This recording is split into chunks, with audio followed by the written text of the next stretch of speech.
ইরানের নৌবন্দর থেকে মার্কিন অবরোধ তুলে না নেওয়া পর্যন্ত হরমুজ প্রণালীও খোলা হবে না বলে সাফ জানিয়ে দিয়েছে তেহরান।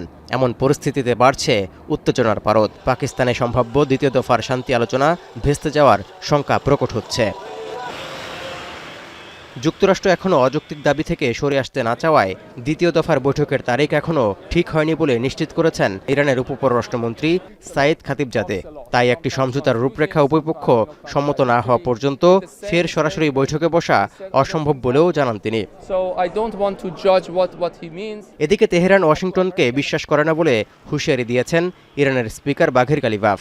তাই যে কোনো মুহূর্তে আবারও যুদ্ধ শুরু হতে পারে এমন আশঙ্কা থেকে ইরানের সশস্ত্র বাহিনী সম্পূর্ণ প্রস্তুত রয়েছে বলেও জানান তিনি। এমন পরিস্থিতিতে ইসরায়েলও সতর্ক অবস্থানে বলে জানা গেছে।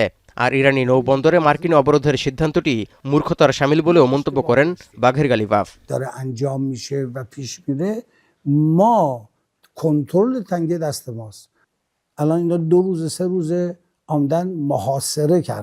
চুক্তি না হওয়া পর্যন্ত ইরানের বন্দরে মার্কিন নৌ অবরোধ বহাল রাখার সিদ্ধান্তে অনড় প্রেসিডেন্ট ডোনাল্ড ট্রাম্প। এমনকি 2 সপ্তাহের যুদ্ধবিরতির মেয়াদ বুধবার শেষ হওয়ার আগেই চুক্তি না হলে ইরানে ফের হামলার হুমকি দিয়ে রেখেছেন মার্কিন president. Navy, they have no air force, they have no leaders, they have no nothing. Actually, their leaders it is regime change. The Strait, again, as they've been doing for years, and they can't blackmail us. ইরানের নৌবন্দর অবরোধে 12টি মার্কিন যুদ্ধজাহাজ এবং 10,000 সেনা ও যুদ্ধবিমান মোতায়েন রয়েছে বলে জানা গেছে। এমন উত্তপ্ত পরিস্থিতির মধ্যেই বহরে 2টি ডেস্ট্রয়ার যুক্ত করে মধ্যপ্রাচ্যের জলসীমায় ফের পৌঁছেছে বিশ্বের সবচেয়ে বড় মার্কিন রণতরী জেরাল্ড ফোর্ড।